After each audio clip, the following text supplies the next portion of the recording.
Right, మనతో join అయ్యారు విశ్లేషకులు కట్టా కార్తీక్ గారు వెరీ గుడ్ ఈవినింగ్ అండి. వెరీ గుడ్ ఈవినింగ్ రోజా గారు. ఎస్ కార్తీక్ గారు, చూస్తున్నారు ఇప్పటి వరకు బీఆర్ఎస్ అండ్ వర్సెస్ కాంగ్రెస్ జరిగినటువంటి కాన్వర్జేషన్ మొత్తం విన్నారు.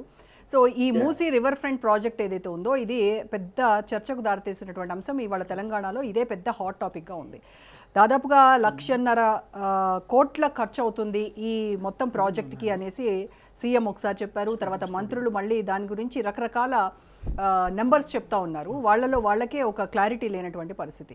అయితే తెలంగాణ రాష్ట్ర అభివృద్ధికి ఇదేమంటే లండన్లో థేమ్స్ నదిని ఏ రకంగా అయితే సుందరంగా ఉంటుందో ఆ రకమైనటువంటి ఎన్వైరన్మెంట్ తీసుకురావడానికి కోసము తెలంగాణ ప్రభుత్వం ఈ ప్రాజెక్టును చేపట్టింది. దాని ముఖ్య ఉద్దేశం అది అని చెప్తున్నారు. కానీ ఏదైతే ఆ బఫర్ జోన్లో ఉన్నటువంటి ఇళ్ళైతే ఏవైతే ఉన్నాయో వాటన్నింటినీ కూలగొట్టడము, పేదల బతుకుల పైన ఈ గాంధీ సరోవర్ ప్రాజెక్టుని తీసుకురావడం అనేది ఇక్కడ ప్రతిపక్షాలు విమర్శిస్తూ వ్యతిరేకిస్తున్నటువంటి పరిస్థితి. నాకు అర్థం కాదంటే మేడం, ముందుది వెనకది ముందు ఎందుకు చేస్తున్నారు? ఇప్పుడు మూసీ ప్రక్షాళనకు వచ్చిన ఇబ్బంది ఏమీ లేదు అని మూసీ ప్రక్షాళన ఎవరు వ్యతిరేకించట్లేదు. కానీ వ్యతిరేకిస్తున్నదా అసలు ముందు చేయాల్సిన పని ఏంటి? ముందుగా ఆ మూసీ నది అలా ఎందుకు మారింది అధ్యయనం చేయండి. ఎందుకు మారింది అంటే పరిశ్రమల యొక్క కెమికల్స్ దాంట్లో కలుస్తున్నాయి, ఫార్మా కంపెనీ కెమికల్స్ దాంట్లో కలుస్తున్నాయి, పైగా హైదరాబాద్ డ్రైనేజ్ అంతా మూసీ నదిలో కలుస్తుంది. ఇప్పుడు ముందుగా ఫార్మా కెమికల్స్ ఆ మూసీ నదిలోకి వెళ్లకుండా ఆపాలి. ఫస్ట్ చేయాల్సిన పని అది. సెకండ్ చేయాల్సిన పని డ్రైనేజ్ మూసీ నదిలోకి పోకుండా ఆల్టర్నేట్ సిస్టమ్ ఏర్పాటు చేయాలి.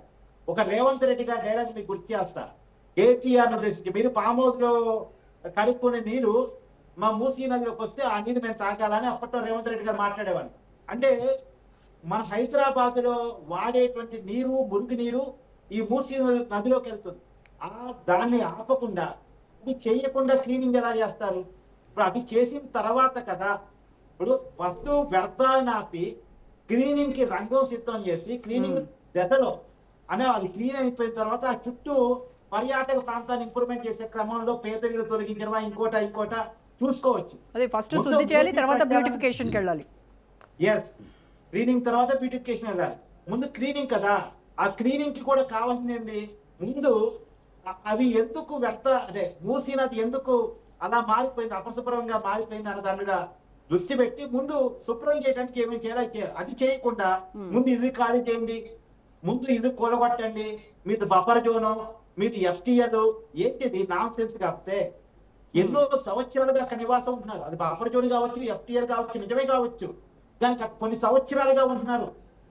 వాళ్ళు ట్యాక్సులు కడుతున్నారు, మున్సిపల్ ట్యాక్సులు. ఇప్పుడు ఖాళీ చేయమంటే వాళ్ళకి అంటే కూడా ఏంటంటే వాళ్ళకి ప్రత్యామ్నాయం చూపించకుండా, వాళ్ళతో చర్చలు జరపకుండా, వాళ్ళకి మెరుగైన ప్యాకేజ్ ఇవ్వకుండా, మార్కెట్ రేట్ కంటే కూడా ఎక్కువగా అక్కడ ఇప్పుడు ప్రస్తుతానికి 3,000 ఫర్ ఎగ్జాంపుల్ ఉందనుకోండి, they are ready to give 5,000 అలా చేసి బ్యాంకులో వేసిన తర్వాతనే వాళ్ళకి అంటే ఒక ప్లేస్ చూపించిన తర్వాతనే వీళ్ళు దీని డిమాలిషన్కి వెళ్తారని చెప్తున్నారు. ఆ స్టెప్ దాకా కూడా కాదండి. ఫస్ట్ అయితే చేయాల్సింది పరిశ్రమ నుంచి వచ్చే వ్యర్థాలు, కెమికల్ కంపెనీ నుంచి వచ్చే వ్యర్థాలను ఆపాలి. తర్వాత మన డ్రైనేజీకి ఆల్టర్నేటివ్ ఏర్పాటు చేయాలి. అది చేసిన తర్వాత మూడో పనిగా స్టెప్ నెంబర్ 3గా మీరు అన్నట్టు అక్కడ ప్రజలతో అంటే టైం కూడా దొరికిందిగా. అక్కడ ఆ మూసీ నది వ్యర్థాన్ని ఆపే క్రమంలో, తర్వాత మన డ్రైనేజ్ సిస్టమ్ కి ఆల్టర్నేటివ్ ఏర్పాటు చేసే క్రమంలో టైం కూడా దొరికింది. కాబట్టి అక్కడ ప్రజలతో చర్చలు జరిపి ప్రజలకు మెరుగైన ప్యాకేజ్ వాళ్ళని ఒప్పించి, ఎందుకంటే అక్కడ కేవలం ఆ ల్యాండ్ వాల్యూని మాత్రం లెక్కించొద్దు. ఆ ల్యాండ్ దగ్గర వాళ్ళు ఇల్లు కట్టుకున్న దాని దగ్గర వాళ్ళ జీవనోపాధి ఏదో ఉంటది. వాళ్ళు అక్కడ ఆ ఏరియాలో ఏదో పని చేసుకుని బతుకుతూ ఉంటారు. ఆ పని అక్కడ నుంచి వేరే చోటే పంపించినప్పుడు డిస్టర్బ్ అయిపోయింది. మళ్ళీ కొత్త చోటే పోయినప్పుడు కొత్త పని ఎత్తుక్కోవాలి.